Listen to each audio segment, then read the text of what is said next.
রমজান এলো এলো মাহে রমজান।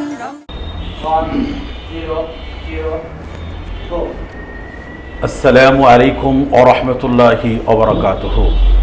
সুপ্রিয় দর্শক, আজ 23 রমজান সুবর্ণভূমি স্টুডিও থেকে রমজানের মাসব্যাপী বিশেষ অনুষ্ঠান আলোকিত মাহে রমজানের আজকে এই অনুষ্ঠানে কাছে দূরে দেশে প্রবাসে যে যেখান থেকে শুনছেন দেখছেন সবাইকে জানাচ্ছি স্বাগতম। আজকে আমরা আমাদের এই অনুষ্ঠানে যে বিষয় নিয়ে আলোচনা করতে চাচ্ছি সেটা হচ্ছে লাইলাতুল কদর। লাইলাতুল কদর এটা হচ্ছে হাজার মাস থেকে শ্রেষ্ঠ মাস। এই লাইলাতুল কদর কি, এর ফজিলত কি, এটা আমরা এই রাতে কি আমল করব, এই বিষয় সম্পর্কে আমরা গুরুত্বপূর্ণ আলোচনা শুনব। আজকে আমাদের স্টুডিওতে আমাদের আলোচনা করবেন আমাদের নিয়মিত আলোচক মুফতি আমানুল্লাহ কাসিমি হাফিজাহুল্লাহ, খতিব দেওয়াটানা জামে মসজিদ, বিশিষ্ট আলেম দ্বীন যশোর। আসসালামু আলাইকুম ওয়া রাহমাতুল্লাহি ওয়া বারাকাতুহু। ওয়া আলাইকুম আসসালাম ওয়া রাহমাতুল্লাহি ওয়া বারাকাতুহু। হুজুর কেমন আছেন? আলহামদুলিল্লাহ। শেখ, আপনি কেমন আছেন? আলহামদুলিল্লাহ। আজকে আমরা আমাদের এই অনুষ্ঠানে যে বিষয়ে জানতে চাচ্ছি সেটা হচ্ছে লাইলাতুল কদর কি, এর ফজিলতটা কি, আমরা এই রাতে কি আমল করতে পারি এবং কারা কারা এই রাতের এই রহমত থেকে বরকত থেকে বঞ্চিত হয়ে যায়। যদি আমাদেরকে এই বিষয়ে সংক্ষিপ্ত আকারে কিছু বলতেন আমরা অনেক উপকৃত হতাম। জি স্যার।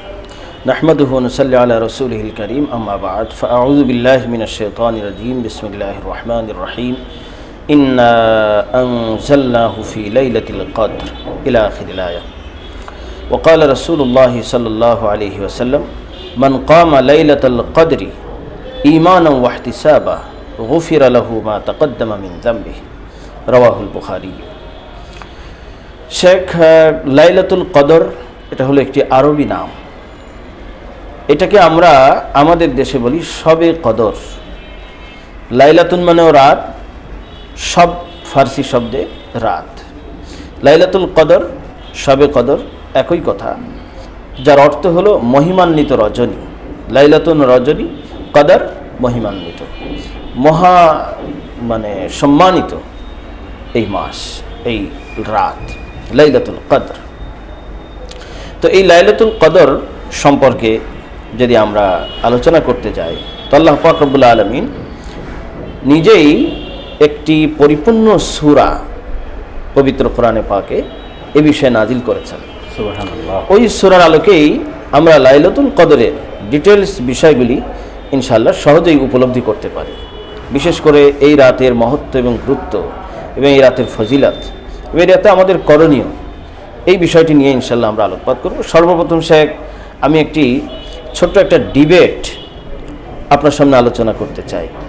এই ডিবেট যদিও কিছুটা একটু কাল্পনিক, কিন্তু এই ডিবেটটা আমাদের সামনে অত্যন্ত গভীর একটা বাস্তবতা তুলে ধরেছে।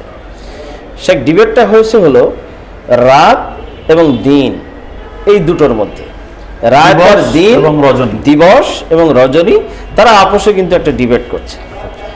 তো মজার ব্যাপার হচ্ছে যে উভয়ে দাবি করছে যে আমি তোমার থেকে শ্রেষ্ঠ, আমি সেরা, আমি সেরা। দিবস বলছে রজনী তোমার থেকে আমি সেরা, রজনী বলছে দিবস তোমার থেকে আমি সেরা। তো এখন রজনী বলছে যে আচ্ছা দিবস, তুমি প্রথমে প্রমাণ দাও যে তুমি কেন সেরা। তো দিবস প্রথমে বলল যে দেখো, আমি এজন্য সেরা যে আমার মধ্যেই আমার সময়ে সূর্য উদয় হয়, গোটা পৃথিবী আলোকিত হয়, আর তুমি তো আধারে ভরা, সুতরাং আমি সেরা। তো রাত বলছে আচ্ছা ঠিক আছে, তুমি আর কি প্রমাণ দিতে চাও, সবগুলি প্রমাণ বলতে থাকো। তো দিন তখন বলল যে দেখো, আমার সময় কিন্তু মানুষ জাগ্রত থাকে, চলাচল করে, মানুষ ছোটাছুটি করে, কর্মব্যস্ত থাকে, প্রয়োজন মিটায়, আর তোমার মধ্যে কিন্তু মানুষ ঘুমান্ত থাকে, চোরেরা চুরি করে, ব্যভিচারীরা ব্যভিচার করে, মানুষ ঘুমায় থাকে। তো আমি শ্রেষ্ঠ। বলে আচ্ছা ঠিক আছে, তোমার কাছে আর কি প্রমাণ আছে? তো দিন 3 নম্বরে বলল যে দেখো, আমার ভিতরে ইমানদার মুসল্লিরা 3 ওয়াক্ত নামাজ আদায় করে, ফজর, জোহর, আসর, আর তোমার মধ্যে তো মাত্র 2 ওয়াক্ত আদায় করে, মাগরিব আর ইশা। তো আমি শ্রেষ্ঠ। এবার রাত বলল, রজনী বলল যে আচ্ছা দিবস, এসব কথা বাদ দাও, তোমার কাছে কোনো শক্তিশালী প্রমাণ আছে কিনা যেটা উল্লেখযোগ্য এমন কিছু বলো। তো বলছে দেখো, আমি দিবস আমার শুরু থেকে নিয়ে শেষ পর্যন্ত, অর্থাৎ সুবহে সাদেক থেকে নিয়ে সূর্যাস্ত পর্যন্ত আমাকে ইবাদত দিয়ে ঢেকে দেওয়া হয়েছে। গোটা মাসব্যাপী রমজানের রোজার বিধান কিন্তু আমি মানে ধারণ করে আছি।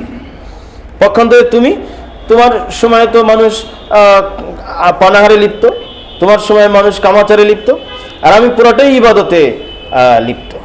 তো আমি তো শ্রেষ্ঠ, তুমি আর কি চাও? তো রজনী বলল, আচ্ছা তুমি আরও কিছু দলিল থাকলে বলো, এতে আমি তুষ্ট নই। তো তখন দিবস বলল, দেখো আমি সর্বলাস্ট এবং সবচেয়ে শক্তিশালী দলিলটা তোমাকে দিচ্ছি। সেটা হলো এই, তোমাকে এবার হারতেই হবে যে বান্দা, আল্লাহর খাস বান্দারা দোয়া কবুল করে, আর সেই দোয়া কবুল হয় এমন কিছু মুহূর্ত আছে। তার মধ্যে একটি উল্লেখযোগ্য মুহূর্ত হলো জুমার খুতবার 2 খুতবার মাঝের যে নীরব সময়, এই সময়টাতে দোয়া করলে তুমি বলো তো দেখি দোয়া কবুল হয়। তাহলে রজনী তুমি বলো তো দেখি, তুমি কি কোনো জুমাকে ধারণ করেছো জীবনে? এই জুমা তো আমারই সম্পদ, সুতরাং আমি শ্রেষ্ঠ। তখন বাহ্যিকভাবে মনে হলো যে রজনী বোধহয় হেরে যাবে, কিন্তু রজনী এবার মুখ খুললো, বলে যে এবার তাহলে আমার দলিল তুমি নাও। তুমি বলেছো সর্বপ্রথম যে তোমার সময় সূর্য উদয় হয়। দেখো তোমার সময় সূর্য উদয় হয়, সূর্য ওঠার সঙ্গে সঙ্গে পৃথিবীর ঘুমান্ত মানুষগুলি সব জেগে ওঠে, ঘুমান্ত পশুগুলি সব জেগে ওঠে, পাখির কিচির মিচির হিল্লোল শুরু হয়ে যায়। এই তো তোমার গর্ব। শোনো, আমি রজনী, আমার মধ্যে এমন একটা প্রহার আছে, এমন একটা সন্ধিক্ষণ আছে, যেই সময়ে গোটা পৃথিবীতে আরেফিন আল্লাহ ওয়ালারা জাগ্রত হয়ে যায়। আর যখন আল্লাহ ওয়ালারা জাগ্রত হয়ে যায়, তখন কিন্তু তাদের যেই রুহানি সূর্য, সেই রুহানি সূর্যের মাধ্যমে তারা গোটা পৃথিবীকে আলোকিত করে। সেই আলো তোমার সূর্যকে হার মানিয়ে যায়।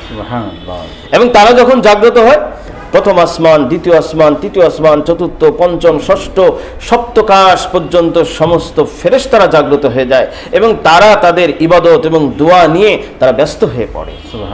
তো তোমার সূর্য মানুষকে ব্যস্ত করে, দুনিয়াবাসীকে ব্যস্ত করে, আর আমার সূর্য আরেফিনদের ওই রুহানি সূর্য, এইটা তো গোটা আসমানের জগৎকে জাগ্রত করে।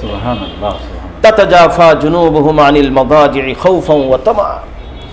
এরপরে রজনী কিন্তু এবার এসে গেছে পয়েন্টে। তো দিবস বলছে, আচ্ছা তোমার কাছে কি আর কোনো দলিল আছে? তো রজনী বলছে, হ্যাঁ আমার কাছে দলিল আছে। দেখো আমার মাঝে এমন একটি সন্ধিক্ষণ আছে, যেই সময়ে আশিকিনদের মিলন মেলা হয়। বলে সেটা কখন? সেটা হলো তাহাজ্জুদের সময়। আল্লাহর ওলিরা আল্লাহর সঙ্গে মিলন করে, ফাতাহাজ্জাত বিহি নাফিলাতাল লাক, ওই রাতের শেষ ভাগের শেষ অংশে। তো ওই সময় তো আরেফিনরা এবং আশিকিনরা আল্লাহর সঙ্গে মিলিত হয়। সবচেয়ে বড় জিনিস হচ্ছে, দেখো সর্বশ্রেষ্ঠ আশেক, আল্লাহ পাকের সবচেয়ে প্রিয়তম যেই মানুষটি, তিনি হচ্ছেন সৈয়দুল আম্বিয়া ইমামুল মুরসালিন রাহমাতুল্লিল আলামিন মুহাম্মদুর রাসূলুল্লাহ সাল্লাল্লাহু আলাইহি ওয়াসাল্লাম। ওনাকে আল্লাহ পাক রব্বুল আলামিন নিজের আরশে মুআল্লাতে, রাজাধিরাজ তার রাজপ্রাসাদে সর্বশ্রেষ্ঠ প্রিয় পাত্রকে ডেকে নিচ্ছেন। কিন্তু সেই ডাকটা কখন দিচ্ছেন, রওনাটা কখন হচ্ছে? সূরা ইসরার মধ্যে রাতের প্রহরে, সুবহানাল্লাযী আসরা বিআবদিহি লাইলাম মিনাল মাসজিদিল হারাম ইলাল মাসজিদিল আকসা। সুবহানাল্লাহ। তাহলে দেখো আমি রজনী, আমার মধ্যে তুমি কাহিনীগুলি দেখো, এটার সঙ্গে কি তোমার কোনো তুলনা আছে? তো দিবস এবার হেরে যাচ্ছে। সর্বশেষ দিবস বলছে, আচ্ছা এই সব দলিলে আমি তুষ্ট নই, তুমি এমন একটা শক্তিশালী দলিল দাও, যেই দলিলের কারণে আমার জবান বন্ধ হয়ে যাবে। তখন রাত এবার উঠেছে, বলে যে দেখো আমি তোমাকে এমন একটি আয়াত পড়ব, যেই আয়াতের পরে তুমি আর কথা বলতে পারবে না। তখন রজনী বলল, বিসমিল্লাহির রহমানির রহিম, ইন্না আনজালনাহু ফি লাইলাতিল কদর ওয়া মা আদরাকা মা লাইলাতুল কদর, লাইলাতুল কদরি খায়রুম মিন আলফি শাহর। বলে যে আমার মধ্যে এমন একটা রজনী আছে, যেই একটা রজনী বছরে একবার আসে, কিন্তু ওই রজনীটি 1000 মাস অপেক্ষা উত্তম। তুমি দেখাও তো দেখি তোমার মধ্যে এমন একটা দিন যা বছরে একবার হলেও আসে, যা 100 দিনের থেকে উত্তম। তো এখানে রজনীর কাছে দিবস নীরব হয়ে গেছে। তো শেখ, এই যে একটি ছোট্ট ডিবেট, এটার মাধ্যমে কি আমরা পরিষ্কার করে বুঝতে পারলাম যে আসলে মহান আল্লাহ পাক রব্বুল আলামিনের কাছে এই লাইলাতুল কদর কত দামি এবং আমাদের জন্য এই রাতের মধ্যে আল্লাহ রাব্বুল আলামিন কতটা সুযোগ রেখে দিয়েছেন। আল্লাহ রাব্বুল আলামিন বলছেন খায়রুম মিন আলফি শাহর। আলফি শাহর মানে হলো 1000 মাস। তো 1000 মাস মানে কয় হাজার মাস তা কিন্তু বলা হয়নি। তাহলে হাজার হাজার হাজার হাজার মাস হতে পারে, এটা সম্ভাবনা আছে। অসংখ্য অগণিত মাস থেকে এটা উত্তম। দ্বিতীয় কথা হলো কমসে কম 1000 মাসও যদি ধরি তো 1000 মাসে 83টা বছর হবে। সুবহানাল্লাহ, 83 বছর 4 মাস হয়ে যাবে। আর আসল কথা হলো আরবে আহলে আরব কিন্তু এই যে 1000 বছর এইটাকে তারা ব্যবহার করে মূলত অগণিত অসংখ্য অনাদিকাল বোঝানোর জন্য, কাসরাত বোঝানোর জন্য, আদাত বোঝানোর জন্য নয়। তো এই জন্য অপরিসীম ফজিলাত এই রজনীর রয়েছে। আল্লাহ রাব্বুল আলামিন নিজেই কোরআনের আয়াতে বলে দিয়েছেন খায়রুম মিন আলফি শাহর ওয়া মা আদরাকা মা লাইলাতুল কদর। আল্লাহ বলছেন তোমরা কি জানো যে এই কদরের রাত কতটা মহিমান্বিত? তাহলে আমরা কোনো নতুন শাল বা নতুন ঘড়ি পরলে আমাদের বন্ধু বান্ধবকে বলি যে জানিস এই ঘড়িটার দাম কত, জানিস এই চাদরটার দাম কত। তার মানে এর মহিমাকে আমরা প্রকাশ করতে চাই। তো আল্লাহ পাক রব্বুল আলামিন এভাবেই এই ভঙ্গিতেই বলছেন ওয়া মা আদরাকা মা লাইলাতুল কদর। এরপর আল্লাহ বলছেন তোমরা কি করে জানবা এর মহিমা? নিজেই উত্তর দিচ্ছেন লাইলাতুল কদরি খায়রুম মিন আলফি শাহর। আমরা যদি সে চিন্তা করি যে একটা রজনী যখন সেটা 83 বছর 4 মাস এটা সমতুল্য, অর্থাৎ এই রজনীর যে কোনো ইবাদত 83 বছর 4 মাস ইবাদত করার সমতুল্য। তাহলে আমরা আমাদের জীবনে একটা সিজদা এটাকে আমরা 83 বছর যাবত দিতে পারবো? সে পারবো। আমরা একটা রুকু কি 83 বছর যাবত দিতে পারবো? আমরা একটা জিকির 83 বছর যাবত লাগাতার করতে পারবো? সম্ভবই না। কোনো তওয়াফকারী তওয়াফ করতেছে এই রজনীতে, সে একটা তওয়াফের মাধ্যমে 83 বছর 4 মাস তওয়াফের সমতুল্য সব পেয়ে যাচ্ছে। কিন্তু একজন মানুষের জন্য কি 83 বছর লাগাতার তওয়াফ করা সম্ভব? কোনোভাবেই সম্ভব নয়। 2 রাকাত নামাজের মাধ্যমে সে কি পরিমাণ বিপুল সওয়াব তার আমলনামায় নিচ্ছে। এটাই হচ্ছে সবে কদরের ফজিলাত। 2 টাকা দান করলেও তো 2 টাকা দান করলেও সুবহানাল্লাহ সব কিছু থেকে বিপুল পরিমাণ আল্লাহ তাআলা হিউজ বরকত এই রাতের মধ্যে রেখে দিয়েছেন। তো এই জন্য আমাদেরকে মোটেও এর থেকে পিছপা হওয়া উচিত নয়, বরং আমরা সকলে মিলে কিভাবে এই সবে কদর আমাদের জীবনে বারবার পেতে পারি সেজন্যই আমাদেরকে উদ্গ্রীব থাকতে হবে। এটা তো এই উম্মতের জন্য একটা বিশেষ বৈশিষ্ট্য শেখ। এই উম্মতের অন্য কোনো উম্মতকে দেওয়া হয়, অন্য কোনো উম্মতকে এটা দেওয়া হয়নি শেখ। সেক্ষেত্রে আমরা যদি দেখি তো দেখা যাবে যে একবার রাসূলুল্লাহ সাল্লাল্লাহু আলাইহি ওয়াসাল্লাম সাহাবায়ে কেরামকে একটি ঘটনা শোনালেন। আল্লামা পানিপতি রহমতুল্লাহ আলাই শেখ ওনার তফসির আছে তফসিরে মাজহারি, তো কাজী সানাউল্লাহ পানিপতি উনি এটা লিখছেন যে একবার রাসূলুল্লাহ সাল্লাল্লাহু আলাইহি ওয়াসাল্লাম বনি ইসরাইলের এক লোকের ঘটনা শোনালেন যে এক ব্যক্তি সে 80 বছর ধরে লাগাতার ইবাদত করছে। অন্যরা বর্ণনায় আসছে যে লাগাতার 80 বছর সে জেহাদের ময়দানে মুজাহিদ হিসেবে সে জেহাদে রত। তো তখন সাহাবায়ে কেরাম প্রশ্ন করলেন ইয়া রাসূলুল্লাহ, তাহলে এইসব মানুষদের তুলনায় আমরা কাল হাসরের ময়দানে কিভাবে আপনার উম্মত হিসেবে আমরা আগে বাড়তে পারবো? আমাদের হায়াতি তো ইবাদত তো নগণ্য, একেবারে সময় কম, তাহলে আমরা কি উপায় হবে? তখন রাসূলুল্লাহ সাল্লাল্লাহু আলাইহি ওয়াসাল্লামের উপরে আল্লাহ পাক রব্বুল আলামিন এই সূরাটি নাজিল করলেন। সূরাতুল কদর নামেই কোরআনে পাকে এই সূরাটি আছে, এই রাতের নামেই, এবং আয়াত আসলো ইন্না আনজালনাহু ফি লাইলাতুল কদর। এবং এই রাতের মধ্যে আল্লাহ তাআলা যেভাবে কোরআন নাজিল করেছেন সেভাবে এই রাতের মধ্যে ফেরেশতারা দুনিয়াতে আসেন এবং দুনিয়াবাসী ঈমানদারদের সঙ্গে তারা মুসাফা করেন, এবং খোদ সর্বশ্রেষ্ঠ ফেরেশতা রূহুল আমিন হযরত জিবরাইল আলাইহিস সালাতু ওয়াস সালাম এই রাতের মধ্যে তাশরীফ আনেন। সেজন্য এই রাতের বরকত এবং মহিমা অনেক বেশি।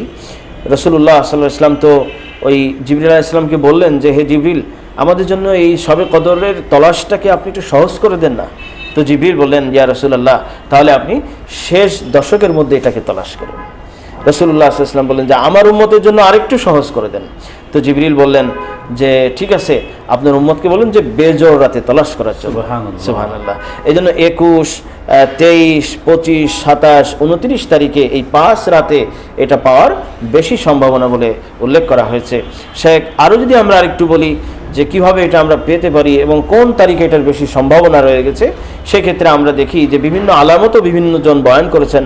পাশাপাশি আমাদের ইমাম শাহ আব্দুল আজিজ রহমতুল্লাহ আলাই ওনার তফসিরে আজিজিতে উনি যেটা লিখছেন যে এই শবে কদর বেশি সম্ভাবনা এবং খুব মানে ওনার একটু ইয়াকিনি পর্যায়ে উনি বলছেন যে এটা হলো 27 তারিখে। এবং উনি নুকতা উল্লেখ করছেন যে লাইলাতুল কদর এই শব্দটা সূরা কদরের মধ্যে আল্লাহ পাক রব্বুল আলামিন 3 বার উল্লেখ করেছেন।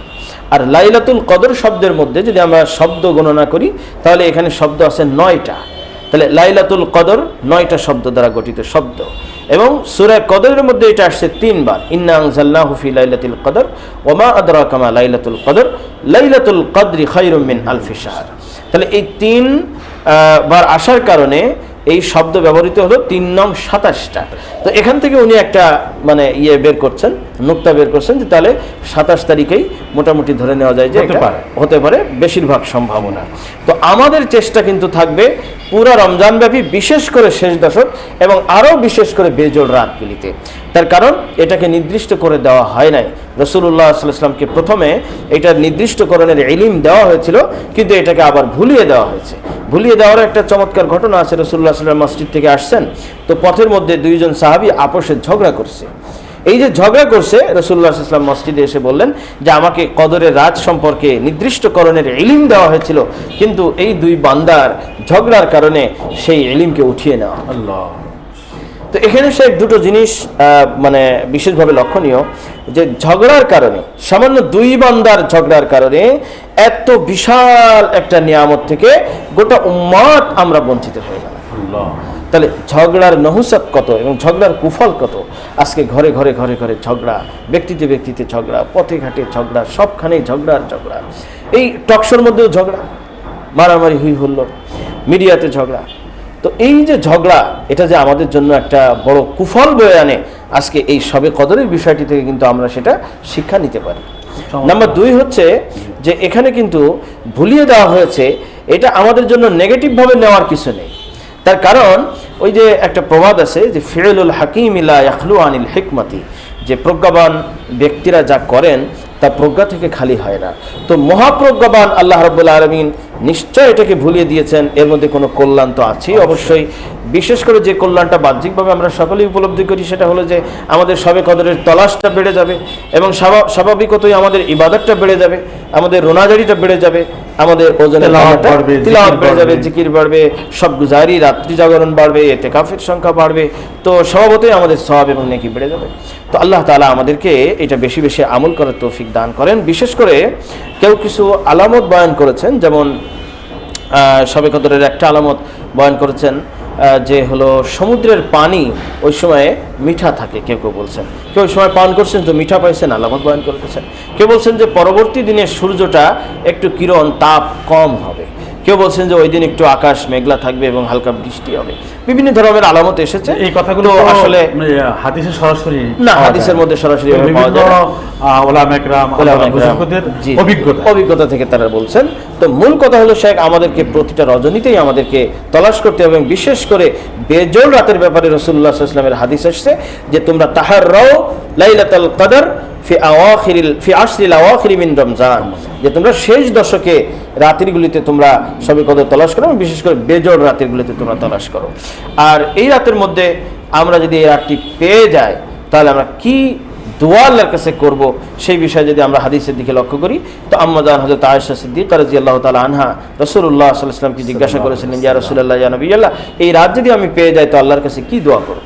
তো রাসূলুল্লাহ সাল্লাল্লাহু আলাইহি ওয়াসাল্লাম তখন চমৎকার একটি দোয়া আম্মাজানকে শিখিয়েছেন, তার মাধ্যমে গোটা উম্মতকে শিক্ষা দিয়েছেন। সেই দোয়াটি হলো আল্লাহুম্মা ইন্নাকা আফুওয়ান তুহিব্বুল আফওয়া ফাফু আন্নি। আল্লাহুম্মা ইন্নাকা আফুওয়ান, হে আল্লাহ আপনি মহা ক্ষমাকারী, আপনি ক্ষমার অশেষ খাজানা, আপনার কাছে ক্ষমার ভান্ডার। তুহিব্বুল আফওয়া, এবং আপনি ক্ষমাকে খুব পছন্দ করেন। সুতরাং হে আল্লাহ ফাফু আন্নি, আমাকে আপনি ক্ষমা করে দেন। তো আল্লাহর কাছে এই দোয়াটা আমরা বেশি বেশি করতে পারি, আল্লাহুম্মা ইন্নাকা আফুওয়ান তুহিব্বুল আফওয়া ফাফু আন্না। আরো কি কি ইবাদত করতে পারি? আরো বেশিরভাগ আমরা যে ইবাদতগুলি করতে পারি এই রজনীতে, সেটা হলো তিলাওয়াতে কালামে পাক। যেহেতু এই কালাম নাজিল হওয়ার রজনী, এটা লৌহে মাহফুজ থেকে, কিতাবে মাকনুন থেকে, এই উম্মুল কিতাব থেকে এই কোরআনে পাক একবারে এই রাতেই কিন্তু প্রথম আসমানে নাজিল হয়েছে, যে কথা আল্লাহ তাআলা বলেছেন ইন্না আনজালনাহু ফি লাইলাতিল কদর। এরপরে ওখান থেকে আল্লাহ তাআলা ধারাবাহিক 23 বছর রাসূলুল্লাহ সাল্লাল্লাহু আলাইহি ওয়াসাল্লামের উপরে তানজিল হ্যাঁ, ধারাবাহিকভাবে অল্প অল্প করে প্রয়োজন মোতাবেক প্রথম আসমান থেকে রাসূলুল্লাহ সাল্লাল্লাহু আলাইহি ওয়াসাল্লামের উপরে নাজিল হয়েছে। তো এই জন্য এই পাক কালামের তিলাওয়াত বেশি বেশি হতে পারে, নফল নামাজ বিশেষ করে সালাতুত তাসবির কথা এসছে, এই নামাজটি এই রাতের মধ্যে বেশি বেশি হতে পারে। আর সর্বোপরি গুনাহ থেকে বেঁচে থাকা। শেখ, এই বিষয়ে যদি আপনি আপনার কাছে কোনো ইম্পর্টেন্ট কথা থাকে, কোন জিনিসগুলির দ্বারা আমরা শবে কদর থেকে মাহরুম হয়ে যেতে পারি, সংক্ষেপে যদি বলতেন 1-2 মিনিটে। যেহেতু এই মাস অনেক মানে রহমতের মাস, জি স্যার। আল্লাহ সুবহানাহু ওয়া তাআলা তার বান্দাকে রহমতে সিক্ত করতে চান, জি কিন্তু আমাকে তাহলে সেই উপযুক্ত হতে হবে। জি, যদি আমি উপযুক্ত না হই তাহলে আমি রহমত থেকে বঞ্চিত হয়ে যাব। বঞ্চিত। আল্লাহ তাআলা আমাদের কাউকে বঞ্চিত না করেন। জি স্যার। আমরা যদি দেখি তাহলে হাদিসের আলোকে ওলামা ইকরামের বক্তব্য অনুযায়ী যেটা আমরা বুঝতে পারি যে এই রাতে কিছু মানুষ এই রহমত বরকত থেকে বঞ্চিত হয়ে যায়। তার মধ্যে 1 নম্বর হচ্ছে মুশরিক, যে শিরিক করে, আল্লাহর সাথে শিরিকে অর্থাৎ আল্লাহর শিরকি কথা, শিরকি কাজে লিপ্ত হয়ে যায়, এর মধ্যে লিপ্ত হয়ে যায়। এই ব্যক্তিকে আল্লাহ মাফ করবেন, রহমতকে বঞ্চিত করেন। জি স্যার। 2 নম্বর মুসাহিন ব্যক্তি, যিনি হিংসুক ব্যক্তি, যার অন্তরের মধ্যে কি আছে, মানুষের প্রতি খারাপ আছে, হিংসা বিদ্বেষ লালন করে, এই ব্যক্তিকে আল্লাহ মাফ করেন না। বিশেষ করে এই রাতে বেশি মাফ করেন না যারা মাতার যারা অবাধ্য সন্তান। এটা খুবই খারাপ একটা বিষয়, যারা পিতা মাতাকে কি করে না, সম্মান করে না। পিতা মাতার সম্মান ব্যাপারে তো আল্লাহ তাআলা স্পষ্ট করে আয়াত নাজিল করছেন যে তাদের সাথে কথা কিভাবে বলতে হবে, ওয়ালা তাকুল্লাহুমা উফ। তাহলে এই যে বিষয়টা মানে বিষয়গুলো আমরা দেখতে পাই কোরআন হাদিসের আলোকে। মোটামুটি কথা যে এই রাতের মধ্যে সমস্ত রকমের হারাম কাজ থেকে আমাদের দূরে থাকতে হবে। তাহলে যদি আমরা থাকতে পারি, অন্তত পক্ষে ঈশার সালাত এবং ফজরের সালাত জামাতের সাথে পড়তে হবে, তাহলে আমরা ইনশাআল্লাহ আমরা এই রাতের মধ্যে বরকত থেকে আমরা মাহরুম হব না। আল্লাহ তাআলা আমাদের সবাইকে তৌফিক দান করেন। শেখ, আপনাকে অনেক ধন্যবাদ, অনেক সুন্দর আলোচনা করেন লাইলাতুল কদর সম্পর্কে। সুপ্রিয় দর্শক, লাইলাতুল কদর খুবই গুরুত্বপূর্ণ একটি রাত। জানা নেই এই রাত আগামী বছর আমার ভাগ্য আকাশে আবার উদিত হবে কিনা।